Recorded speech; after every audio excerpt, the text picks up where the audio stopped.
Hello नमस्कार दोस्तों। स्वागत है आपका हमारे यूट्यूब चैनल जी के डॉट बाय डी के में।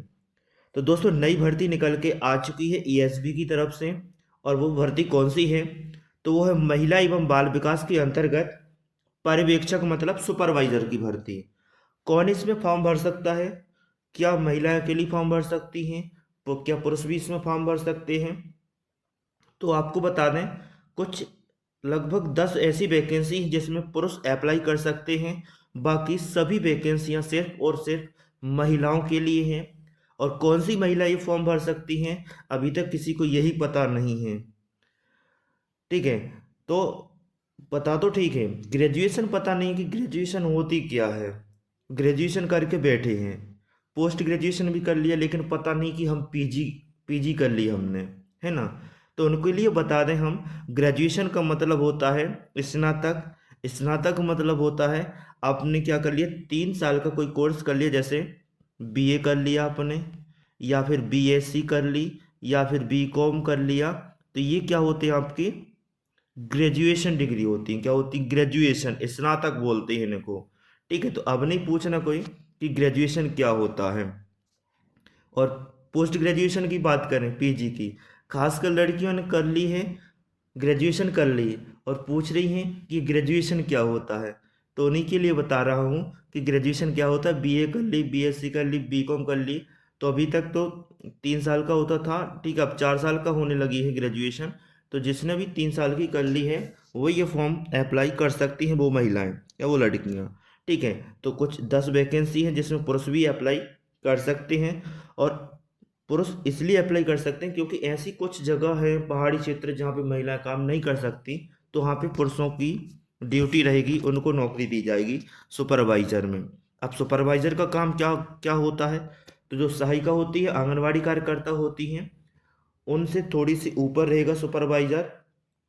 कुछ आंगनवाड़ी कार्यकर्ता और सहायिका इसके अंडर में काम करेंगी। योजनाओं का क्रियान्वयन करना काम होता है सुपरवाइजर का काम, कि कौन सी योजनाएं कैसे ये चलाएंगे, क्या करेंगे। ठीक है, ये काम होता है इसका।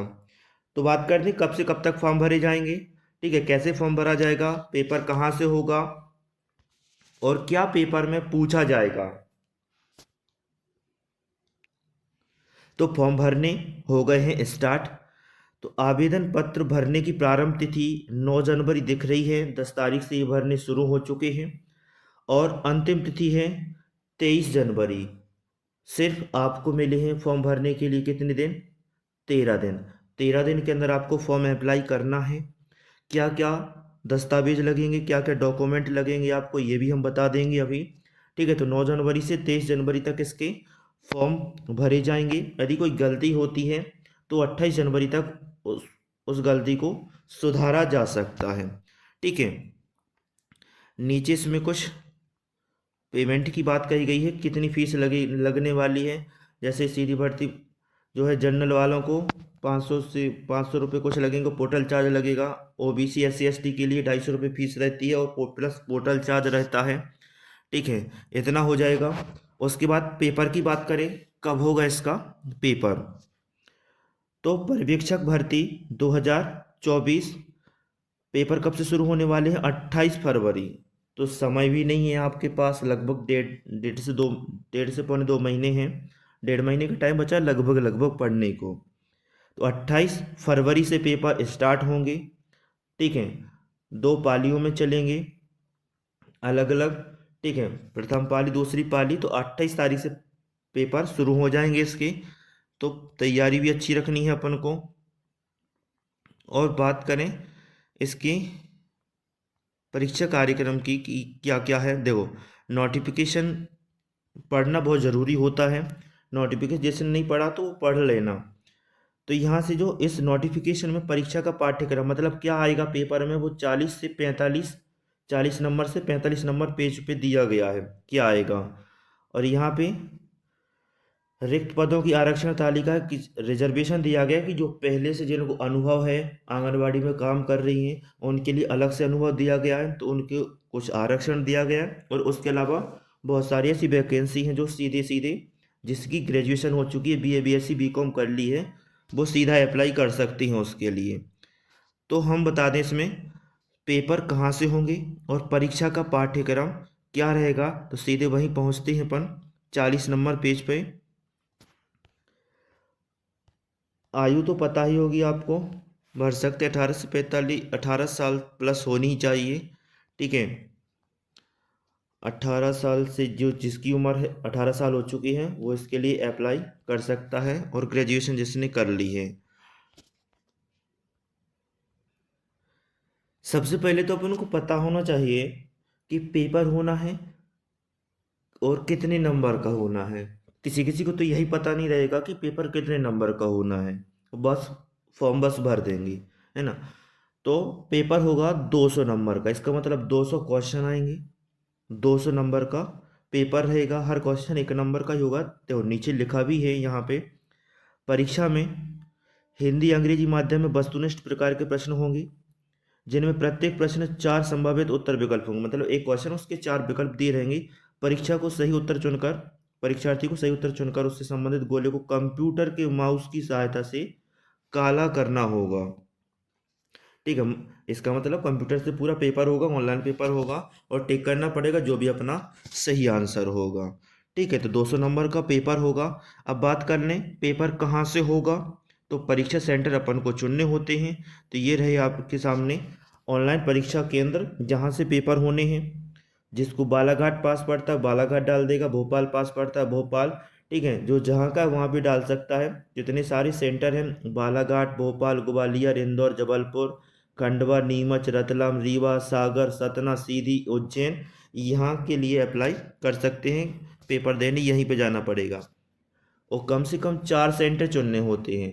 जो पहला सेंटर डालते हैं वैसे वही मिल जाता है, लेकिन 4 सेंटर चुनने पड़ते हैं। ठीक है, अब बात करें इसके अपन सिलेबस की, क्या पूछा जाएगा इसमें। तो यहाँ पे दिख रहा है आपको स्नातक स्तर, पर्यवेक्षक मतलब सुपरवाइजर, सीधी भर्ती, स्नातक स्तर मतलब जिसने बीए कर ली, बीएससी कर ली, बीकॉम कर ली, उसके लिए। ठीक है, ये स्नातक स्तर पर तो क्या पूछा जाएगा इस लेवल का, तो वो भी देख लेते हैं अपन।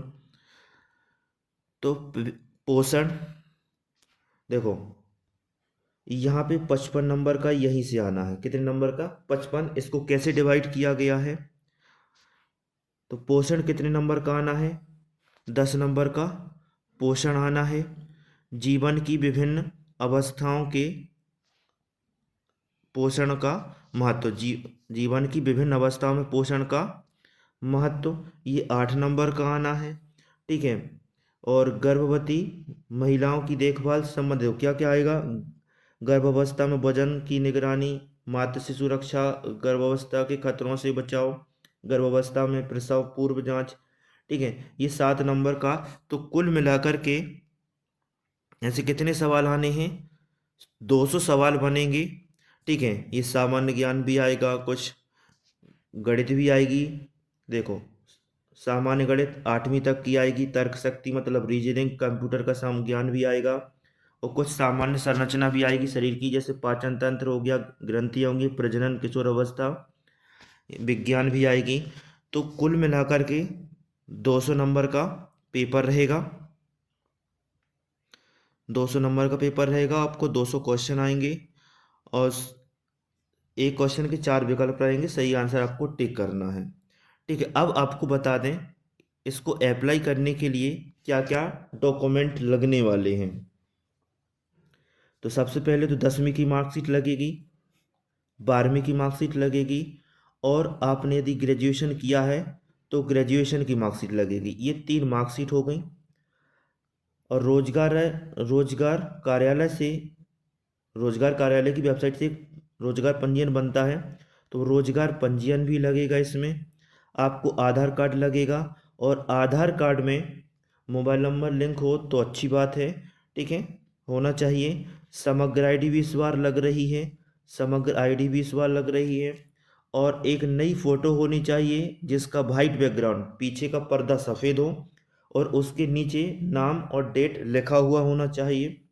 और वर्तमान की फ़ोटो होनी चाहिए, 3 महीने से ज़्यादा पुरानी नहीं होनी चाहिए, तो ये फ़ोटो हो जाएगी। और मोबाइल तो साथ रखना ही पड़ेगा, मोबाइल वगैरह, जीमेल आईडी, ये नॉर्मल चीज़ें हैं। तो रोजगार पंजीयन 10वीं 12वीं ग्रेजुएशन हो गया, आधार कार्ड हो गया, समग्र आईडी हो गया, इतने डॉक्यूमेंट लगने वाले हैं। तो वीडियो यदि आपको हेल्पफुल लगा है, समझ में आया, तो वीडियो को लाइक करें और दोस्तों के साथ इसे शेयर भी कर दें।